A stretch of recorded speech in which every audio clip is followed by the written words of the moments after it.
une praticienne narrative de la première œuvre américaine. Elle dit l'approche narrative, c'est du radical respect, c'est du respect radical. Et tu es dans cette position face à ton client. Dans ce qu'il dit, il y a un mot qui émet plus de chaleur que les autres. Et donc, la question suivante, elle va partir de ce mot lumière.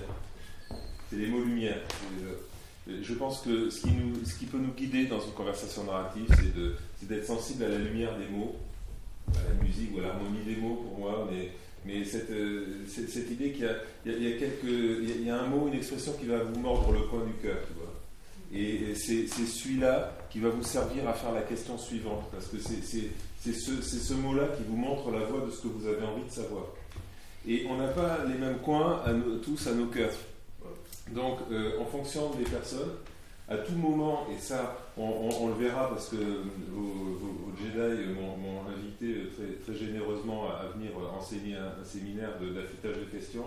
À n'importe quel moment dans une conversation, il y a au moins 50 questions que vous pouvez poser. Ne cherchez pas à fabriquer des questions. Laissez-vous toucher par des questions. Laissez les questions venir vous tirer par la manche. Les questions, on ne les fabrique pas. Fabriquer des questions, il y a une espèce de truc de volonté. L'inspiration, évidemment, il y a de la transpiration. C'est-à-dire que vous avez une formation de base sérieuse. Je vous le dis autrement. Ce que vous avez fait cette année, c'est du solfège. Vous avez appris à faire du solfège. Et dans le solfège, il y a des exercices. C'est la méthode Rose. Donc, il y a l'externalisation. C'est les cartes de Michael White. C'est MAPS. Et donc, il y a 5 ou 6 cartes. Ce sont des cartes de ce que peuvent être des points de repère dans différentes phases de conversation. Maintenant, il faut oublier le solfège et il faut faire du jazz. Maintenant, c'est de l'impro. C'est comme de la danse, de l'impro. Quand vous apprenez la danse, vous faites la première, la seconde, vous faites certaines positions. Je te regarde parce que je crois que tu es danseuse. Donc, mais ensuite, vous oubliez tout ça. La technique, vous l'oubliez. Ensuite, ça devient de l'art. Et l'approche narrative, c'est une forme de thérapie qui est une forme d'art en même temps. Et nos questions sont nos pinceaux, nos guitares. Voilà, nous faisons notre forme d'art, nous la faisons avec des questions. Et ce qui peut te guider dans une conversation, c'est vraiment purement ta subjectivité. C'est pas chercher à... Il y a une intention générale, c'est de ramener... L'intention générale de l'approche narrative, c'est de ramener de la dignité, de la beauté et de l'amour dans la vie des personnes. Voilà, tu arrives avec ça dans ton sac à dos et les mains dans les poches. Et tu construis tout à partir de rien. C'est-à-dire que à partir de l'idée, où la boussole générale, c'est vraiment ramener de la dignité, du respect, de l'amour, de la beauté dans la vie de vos clients. Et à partir de là, chaque question suivante, alors on en discutait à table. Parce que les Jedi, là, ils me disaient, à chaque fois que vous arriviez à un nouveau séminaire, vous étiez dans une espèce d'attente de ce qui allait se passer. Et je leur disais, c'est vachement fort parce que c'est comme ça qu'il faut être à chaque réponse. Chaque fois que vous posez une question, il faut être dans cette espèce de même attente émerveillée, joyeuse, d'une anticipation joyeuse de la réponse que va vous faire votre client, parce que c'est cette attente qui donne des réponses merveilleuses. Erickson disait, c'est la relation qui guérit. Je crois qu'il n'avait pas tort. Et le regard que vous portez sur vos clients, si c'est un regard d'amour, votre regard va être l'échafaudage qui va soutenir votre client dans la possibilité d'honorer les aspects les plus préférés de son identité. Je ne sais pas si ça répond. Sortez de la technique, ou oubliez la technique. C'est même pas des outils. Ce que Michael a voulu faire, c'est mettre noir sur blanc une espèce de guide, de principe, parce qu'on lui avait demandé écrire un livre sur comment tu fais, comment tu pratiques. Michael ne savait pas comment il pratiquait. Donc il a regardé des vidéos de lui en train de pratiquer et il a pris des notes et il s'est dit il y a des trucs qui reviennent, il y a des espèces de choses qui reviennent. Et donc l'été suivant la mort de Michael, c'est-à-dire Michael est mort le 4 avril 2008. En août, il devait passer un mois avec David Epstein pour tout foutre en l'air et tout reconstruire. Parce que Michael n'était pas satisfait de l'approche narrative. Michael disait, Why does everybody sound like me instead of sounding like them? Okay? Pourquoi est-ce que tout le monde essaie de faire comme moi au lieu de faire comme lui-même?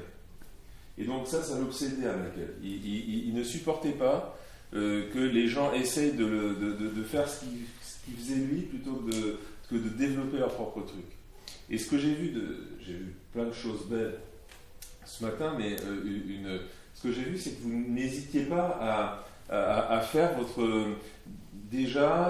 à faire des mixages, à bricoler entre votre contexte et les idées narratives, et c'est ça qu'il faut faire. C'est une approche qui est très jeune en langue française. Elle existe en langue française depuis une quinzaine d'années. Et donc, bienvenue, quoi. Vous êtes vraiment une dentiste narrative ici. J'en avais jamais rencontré. T'es vraisemblablement la première au monde. Et donc, c'est super. Qu'est-ce qu'on va faire comment est-ce que ces idées-là elles vont venir sustainer une activité de soins qui est basée effectivement sur la dentisterie. Donc, ça y est, je me suis perdu. Je rembobine un petit peu. Ah oui, Michael. Non, alors donc Michael et David avaient prévu de tout déconstruire et de reconstruire autrement. Vous vous souvenez le texte que je vous ai lu hier soir? C'est vraiment l'esprit d'aventure. Regardez ça, l'esprit d'aventure, l'esprit d'exploration. Manque de bol, Michael publie Maps et il meurt juste après. Et donc Maps, c'est devenu la Bible. C'est-à-dire que la chose qui aurait le plus fait horreur à Michael, c'est ce qui s'est passé, c'est qu'il a été transformé en une espèce de saint narratif, une espèce de martyr de la cause narrative, qu'il y a plein de gens qui ont émergé partout en disant moi je suis le vrai gardien de la foi. Il y a des gardiens de la foi qui sont apparus un peu partout, et c'est des vraies conneries. Je veux dire, faut pas suivre ça. Je veux dire que ce que David Epstein, je peux vous garantir que quand je vous parle de David Epstein, je le connais très bien et que j'ai passé des heures à parler avec lui, etc. Et lui, en ce moment, ce qu'il fait, il a 74 ans, donc il est sur des histoires de legacy. Il essaie de créer dans chacun des pays des mouvements, d'encourager des mouvements narratifs originaux, décolonisés de l'Australie et de l'anglais, notamment de la langue anglaise. C'est pour ça qu'on a un mouvement narratif puissant francophone, basé sur la langue française et sur qu'est-ce que détermine la langue française en termes de façon de penser, en termes de possibilité de penser et d'historiser, qui s'appelle la Fédération francophone des pratiques narratives. Mais il y a aussi un autre mouvement qu'on a créé avec des Japonais, des Indiens, des Américains, qui s'appelle Galactic Federation of Narrative Planets, la Fédération galactique des planètes narratives, et qui a pour but évidemment avec Marcela Polanco, qui est chilienne, vivant aux États-Unis, et qui est la première à avoir parlé de traduction décolonisée. C'est-à-dire, c'est la première à avoir pointé que l'anglais, dans l'exercice de l'approche narrative, que l'anglais, pour les non-anglophones, c'était une espèce de camisole de force, quoi. Donc si je reviens à ta question, je ne vais pas répondre à toutes les questions dans une demi-heure, parce que ça veut dire que je peux répondre à 2 questions en 1 heure. Ce qui va te guider tu vas écouter la réponse de ton client en essayant de ne pas penser à ta question suivante. Parce que si tu commences à penser à ta question suivante, tu n'es plus décentré. Le décentrage, c'est d'écouter, comme un ravi de la crèche, voilà. C'est d'écouter la réponse de ton client en n'ayant absolument pas la moindre idée de la prochaine question que tu vas lui poser. C'est vachement dur. On n'a pas appris à faire ça. On a appris à être intelligent. Et quand tu es intelligent, tac, tu vas trouver la réponse. Il y a plein de jeunes coachs qui, quand le client réfléchit trop longtemps, qui ont l'impression de le mettre en échec parce que leur question était mauvaise. C'est pas grave de faire des mauvaises questions, on s'en fout complètement. Mais consultez votre client. Dites-lui, est-ce que ma question elle te plaît? Si le client dit non, elle me plaît pas trop, c'est pas grave. C'est comme en menuiserie. On casse du bois, on prend un autre morceau de bois, on refait la pièce. C'est très manuel l'approche narrative, c'est très corporel, c'est très artisanal comme approche. Voilà, ma réponse cette question. Et c'est vachement dur, hein. Quand vous écoutez votre client, vous ne vous rendez pas compte, mais on a un conditionnement, hein, quand je dis vous, tout le monde, on a un conditionnement qui va essayer de fabriquer la question suivante. Mais là, on perd le décentrage. Parce que une partie de votre bande passante est occupée à essayer de trouver la bonne question suivante. Et donc, ça veut dire que vous ratez les petites oscillations imperceptibles sur votre sismographe émotionnel. Et où à un moment, bam, il y a un mot, le client va sortir un mot, ça va vous faire quelque chose. Ah, ce mot-là, j'aimerais bien en savoir plus. Et ça crée votre intention pour la prochaine question.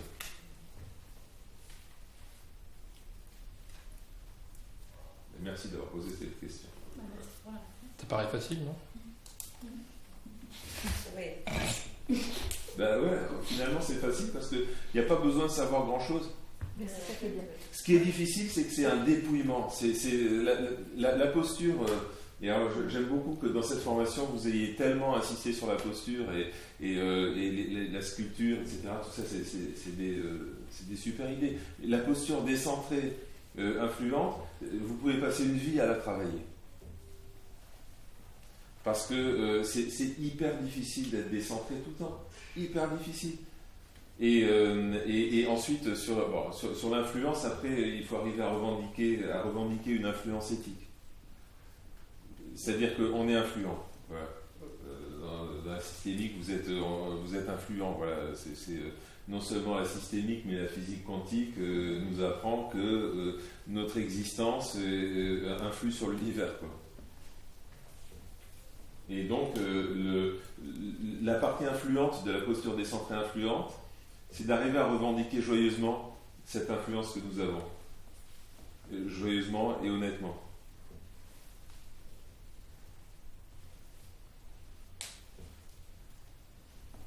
Vous avez vu que j'ai une blouse maintenant, moi aussi.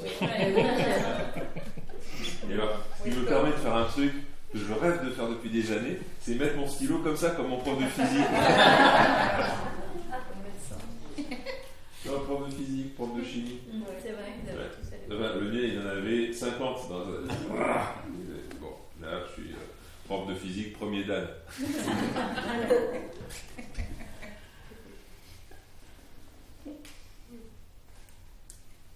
Je serais heureux de répondre à une deuxième question, si vous en avez une deuxième.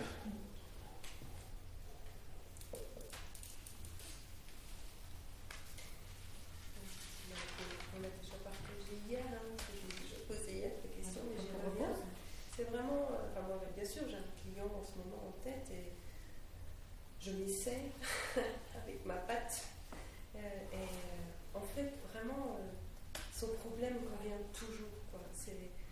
Il nous recrute tout le temps, il est là. Attends, il revient ou il te recrute? C'est pas pareil. Bon, il revient dans parce que si tu recrutes, c'est mort. Ouais. Donc ça veut dire qu'il faut aller en supervision. Quand tu te fais recruter par le problème du client, c'est que le problème du client, il fait copain avec des problèmes qui existent dans ta propre histoire et quand tu ne te méfies pas, du coup, tu te fais recruter par le problème du client, c'est-à-dire que ensuite tu l'amènes en supervision. C'est pas grave, on se fait tous recruter par les problèmes des clients. On fait un métier, qui est comme ça. La supervision, c'est comme les ouvriers du bâtiment, ils travaillent, ils ont des chaussures à bout d'acier pour ne pas se faire écraser les pieds. La supervision, c'est vos chaussures à coque en acier. C'est pareil. Sinon, vous faites écraser les pieds et ça fait mal. Donc, si le problème du client te recrute, c'est difficile de se sortir toute seule de ce recrutement parce que tu es à l'intérieur. C'est comme essayer de faire ton lit en étant dedans. Il y a toujours une bosse. Tu vois? C'est une position paradoxale. Essayer de faire son lit en étant dedans. Par contre, le problème du client qui revient tout le temps, il prend toute la place. Et voilà, ça c'est super chiant. Et donc tu fais quoi? L'intention que j'ai pour la prochaine fois, c'est du coup, comme il revient tout le temps, on va vraiment s'en occuper, quoi. Parce qu'en fait, du coup, dans le parcours, je me disais, non, faut pas trop donner de place, parce que j'apprends, je me disais, et là, avec les discussions, qu'on a eu hier, parce que j'ai déjà mis hier ça. J'ai quelques conseils pour toi. C'est d'être respectueuse vis-à-vis du problème. c'est de respecter le problème, parce que les problèmes ont souvent de bonnes intentions initiales. Vous connaissez une fable de Jean de La Fontaine qui s'appelle L'ours et le pavé. Bon, je vous fais le pitch, je ne peux pas vous la réciter. C'est un montreur d'ours, il se balade avec son ours de ville en ville. Le montreur d'ours aime son ours, l'ours aime son maître. Et un jour, après déjeuner, le montreur d'ours s'endort au soleil et une guêpe se pose sur son front. Et l'ours, n'écoutant que son courage et son amour, prend un énorme pavé pour écraser la guêpe. Et il tue son maître. Les problèmes, c'est un peu comme ça qu'ils fonctionnent. C'est-à-dire qu'au départ, la plupart des problèmes qui embêtent nos clients ont des belles intentions pour nos clients. L'alcoolisme, c'est un problème, l'addiction à l'alcool, la relation à l'alcool. Au départ, l'intention, ça peut être d'être conforme socialement, ça peut être de se désinhiber pour plaire un peu plus ou pour vaincre une timidité. Et ensuite ça devient un problème. Mais Michael disait d'éviter les métaphores guerrières avec les problèmes. C'est-à-dire on va tuer le problème, on va arracher le problème, on va écraser. Hein, on va attaquer le problème. Respecter le problème. Et il y a un vrai respect pour le problème.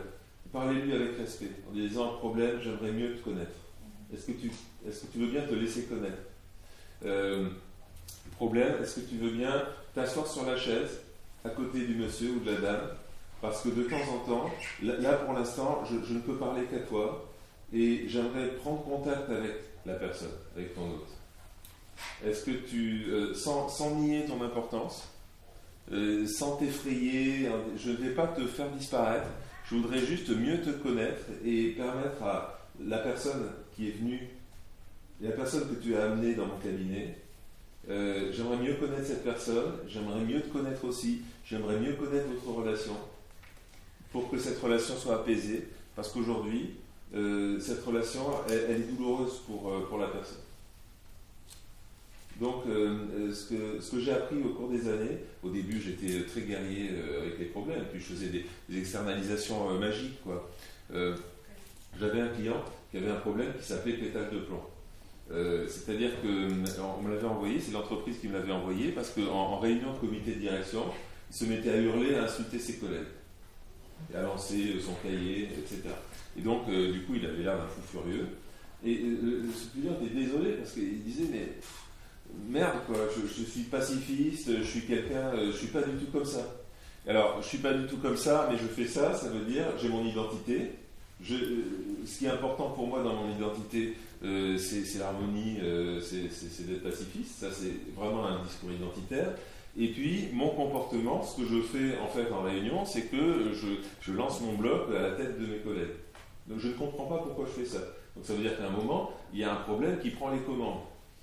Et donc, on travaille sur le problème, et je lui dis, comment est-ce que pourrait s'appeler le problème? On fait l'externalisation classique, il me dit pétage de plomb, et donc à la fin, je lui propose un exercice, je lui dis, je te propose d'aller acheter un petit carnet noir, et de te transformer en détective, c'est-à-dire d'enquêter sur les habitudes du problème. Est-ce qu'il se lève le matin à la même heure que toi? Est-ce qu'il prend des bains ou des douches? Est-ce qu'il vient au bureau avec toi, ou est-ce que des fois il reste à la maison? Quand tu travailles avec un problème, Corinne, il faut être capable d'halluciner le problème comme différent du client. L'externalisation, c'est ça. Le secret de l'externalisation, c'est d'être capable d'halluciner soi-même deux entités narratives différentes. Sinon, ça ne marche pas. Sinon, c'est du truc, c'est de l'outil. C'est-à-dire que quand je dis au problème, est-ce que tu veux bien te sortir de dessus les genoux de ma cliente parce que je ne la vois pas bien, je vois vraiment ça. Je le vois vraiment. C'est-à-dire que quand vous faites du compte, quand vous faites une formation en compte, la première chose qu'on vous apprend à faire, c'est à voir ce que vous racontez. Quand vous dites le chevalier chevauche des jours et des jours et des nuits sous la poussière, sous le soleil, brusquement, dans le lointain, il voit un petit village avec une fumée qui s'échappe d'une cheminée. Il faut le voir, sinon les gens ne le voient pas. Là, c'est pareil. Quand vous êtes dans le récit, il n'y a que du récit dans la narrative, il n'y a que du texte. Voilà. C'est très simple en fait. Notre travail, c'est un travail de systémicien, c'est-à-dire nous nous intéressons aux relations, comme tous les systémiciens, mais nous sommes des systémiciens spécialisés sur une relation. c'est la relation des personnes avec leur histoire. C'est-à-dire que nous travaillons à l'intérieur d'une métaphore selon laquelle la vie est un texte. La vie fonctionne comme un texte. Donc quand on bouge le texte, on bouge la vie. Quand on bouge la vie, on bouge le texte. Il y a une bijection. Le texte et la vie sont comme deux miroirs placés, disait Michael, l'un en face de l'autre et qui se reflètent à l'infini, l'un dans l'autre. Donc tu vas donc respecter le problème, l'interroger respectueusement, être capable d'halluciner le problème comme étant à l'extérieur. Et je reviens à mon histoire de pétage de plomb. Donc mon client espionne le problème pendant 15 jours. Et au bout de 15 jours, je l'appelle pour décaler un rendez-vous. Et je lui fais un booster, ça ce que j'appelle dans les questions narratives un booster. Je lui dis, je suis hyper déçu de décaler le rendez-vous parce que j'étais très très curieux de savoir qu'est-ce que tu avais observé en espionnant pétage de plomb. Et le client me répond, non mais t'inquiète pas, depuis qu'il sait que je l'espionne, il se méfie, il se cache. Il ne s'est pas montré depuis 15 jours. Et donc au début, je me disais, génial, c'est ça la narrative. Je fais de la magie. Mais ça ne marche pas du tout. En fait, l'externalisation du problème, le vrai processus de l'approche narrative, c'est le réautorie. Le processus roi, c'est de rendre le client auteur. C'est de lui restituer les morceaux de son identité avec lesquels il a perdu de vue, comme des amis ou des parents qu'il a perdu de vue. C'est ça qui est au centre. La colonne vertébrale, c'est le réautoring. Tout le reste, c'est l'épaississement du réautoring. Tout le reste. Sauf l'externalisation, ça c'est un coup de balai que vous passez sur l'établi pour sortir la merde qu'il y a sur l'établi pour pouvoir commencer à travailler. Quand vous faites de la menuiserie, vous arrivez devant votre établi, il y a des copeaux partout, c'est la merde. Vous ne pouvez pas travailler sur un établi où il y a des copeaux partout, c'est pas vrai. Et donc, vous allez passer un coup de soufflette ou un coup de balai sur l'établi, après ça va être bien net, bien éclairé, vous allez pouvoir commencer à travailler. L'externalisation, c'est pareil. Dans l'externalisation, ça vous permet d'écarter le problème, de créer un espace où le client puisse se tenir au sec, les deux pieds au sec, pour construire sa colonne vertébrale identitaire, pour retravailler une description riche de son identité. Et donc, le processus roi de l'approche narrative, c'est vraiment la reconstruction d'une identité préférée et d'une histoire riche. Donc voilà, sur les problèmes, ce que je peux dire, donc le pétage de plomb. Sinon, si vous faites que de l'externalisation, le problème revient, ils sont malins. Les problèmes sont malins, mais ils sont cons. C'est ce qui nous sauve, c'est que nous, on est créatifs. On peut niquer les problèmes parce qu'on est créatif. Vous voyez, les problèmes font toujours plus de la même chose. Vous avez des questions, comme moi, une question que j'utilise beaucoup, c'est la question des super-héros. C'est de dire quel est ton super-héros préféré. Parce que j'adore la SF et la culture populaire. Donc j'utilise tout le temps la culture populaire, les Marvel, les Disney, ces trucs-là.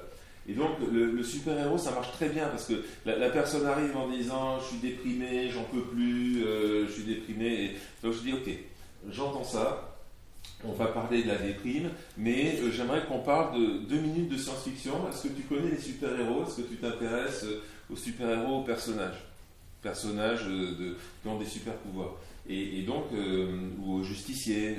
Et donc, on parle là-dessus. Le problème, il se dit, ce coach est vraiment idiot. Ce coach est con, j'ai rien à craindre. Tant qu'il ne parle pas de la dépression, tant qu'il m'amuse avec les super-héros, je peux aller faire la sieste. Tout va bien. Je suis tranquille. Et donc, mais dans les super-héros, justement, il y a des super-pouvoirs. Et quand les clients vous parlent de leur super-héros préféré, ils vous parlent des super-pouvoirs. Et j'avais une cliente comme ça, c'était une syndicaliste. Elle était haut placée dans un syndicat en France. Et alors, je lui demande quel est ton super-héros préféré, enfin, ou ton personnage préféré. Et elle me dit... Ouais, moi, c'est Zorro. De toute façon, depuis que je suis petite, moi, dès qu'il y a une cause perdue, c'est pour ma gueule. Moi, c'est Zorro, quoi. Hein. Tout le monde m'appelle Zorro, de toute façon. Hein. Me dit-elle. Et je me dis, il y a un léger décalage entre son body language et l'histoire qu'elle raconte. Ça n'a pas l'air d'être un super-héros préféré. je ne sais pas si je l'ai faite suffisamment comme ça, mais elle n'a pas l'air d'être heureuse de ça. Et donc, une question me vient, parce que les questions, je les fabrique pas, on n'est pas des fabricants de questions, on est des postes de radio plus ou moins sensibles qui reçoivent les questions. Les questions nous sont envoyées par l'univers. Et après, ce qu'il faut, c'est affûter vos réglages et vos antennes pour mieux capter les questions. L'univers, il les a, les questions pour le client, mais il a besoin de quelqu'un pour les transmettre. Et donc, ce que vous pouvez faire, c'est d'être des bonnes radios. C'est pour ça qu'il faut être décentré. Si vous entendez que radio moi-même ou radio je suis le meilleur, c'est sûr que vous n'allez pas entendre la voix des fleurs ou le langage des oiseaux. Hein. Ça c'est sûr. Alors, Zorro, je lui ai dit, ce qui est bien, c'est que Zorro, c'est un justicier masqué. Et que. Putain, Zorro, merde. Et Zorro, c'est un justicier masqué. Je lui dis, et derrière le masque de Zorro, il y a Don Diego de la Vega. Et Don Diego de la Vega, il n'est pas du tout pareil que Zorro. Il a des dentelles, etc. Et toi, lui dis-je, ce serait quoi? Ce serait qui serait derrière le masque de Zorro? Et elle me répond, Madame Récamier. Et donc, on part sur une discussion. D'abord, je ne savais pas qui c'était, donc très bien. Quand on est paumé, être paumé pour un praticien narratif, c'est une preuve de talent. Avoir l'impression de savoir où on va, c'est une faute professionnelle. S'emmerder, c'est une faute professionnelle.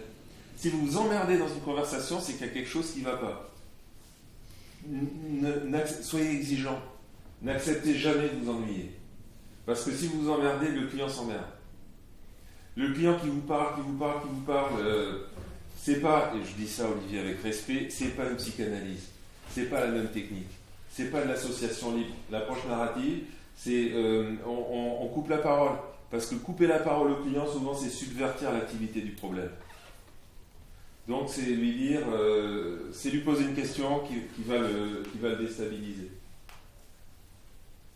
Et donc, donc je reçois cette question sur Zorro, elle part sur Madame Récamier, donc je ne savais pas qui était Madame Récamier.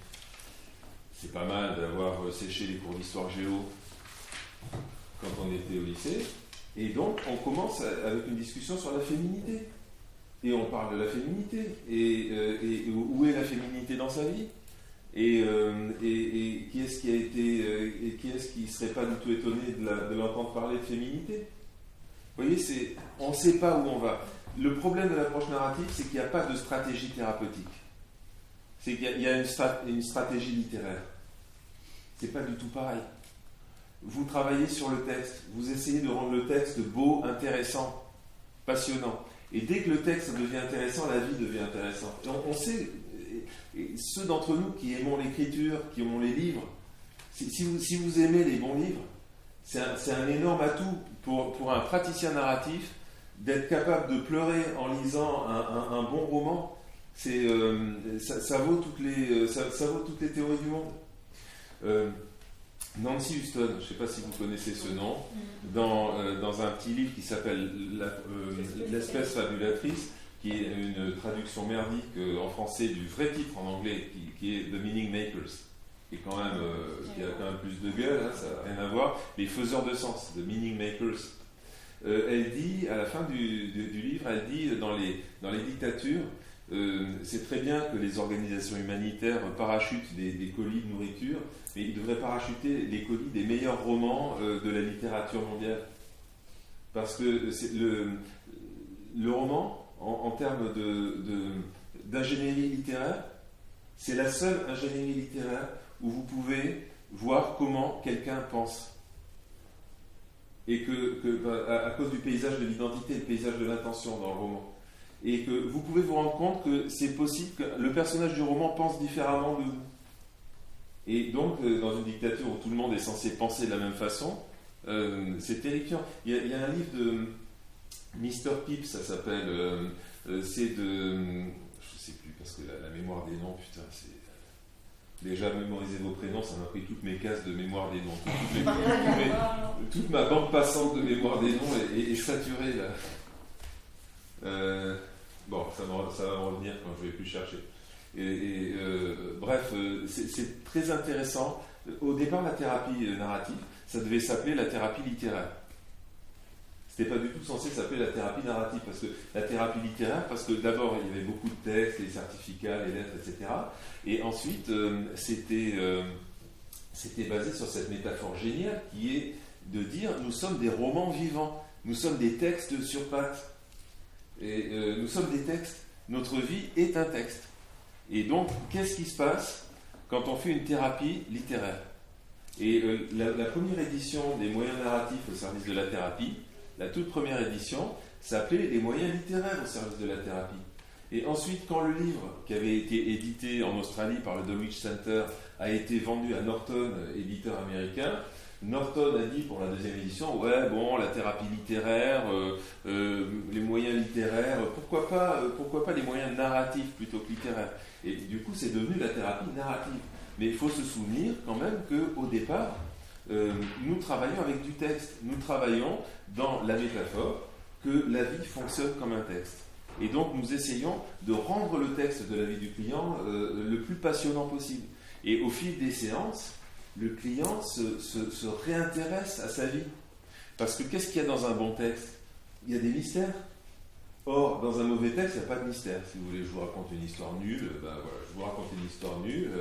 Une fourmi passe, une deuxième fourmi passe, une troisième fourmi passe, une quatrième fourmi passe, une cinquième fourmi passe. Bon, je peux aller loin comme ça, on est limité par le temps. Donc, une histoire où il ne se passe rien, où il n'y a pas de mystère, c'est une histoire chiante.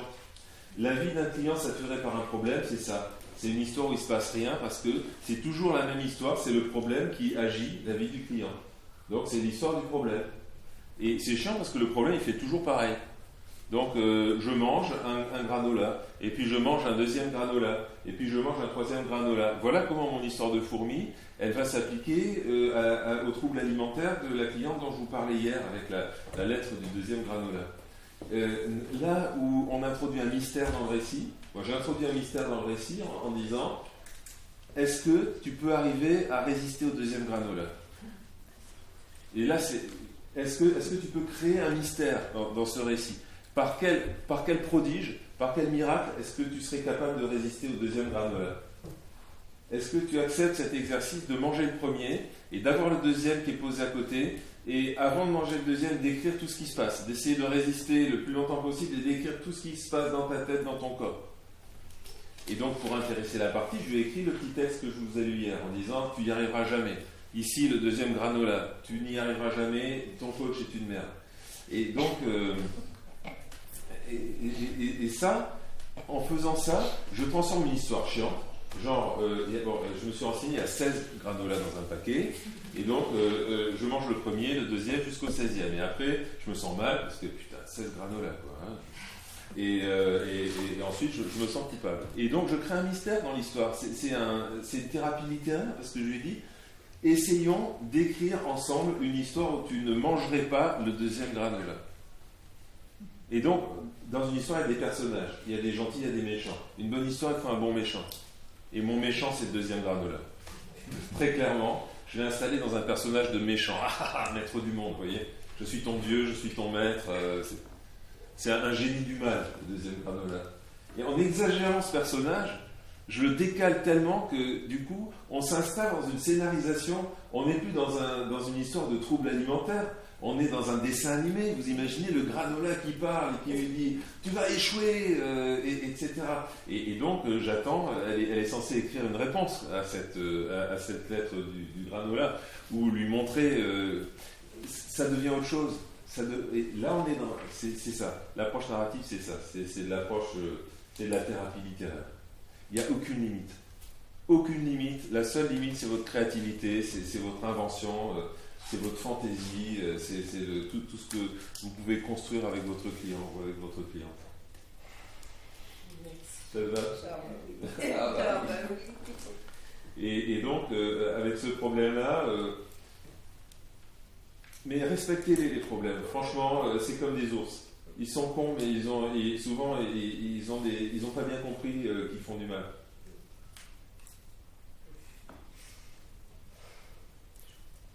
Il est 3h.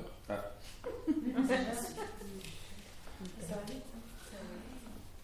Ouais, je suis très bavard, ça je sais, on me le dit souvent. Là, je crois qu'on peut rester tout l'après-midi, non? Ah bah là, on est d'accord. C'est l'effet waouh. On continuera là. Alors, on prend les dates justement.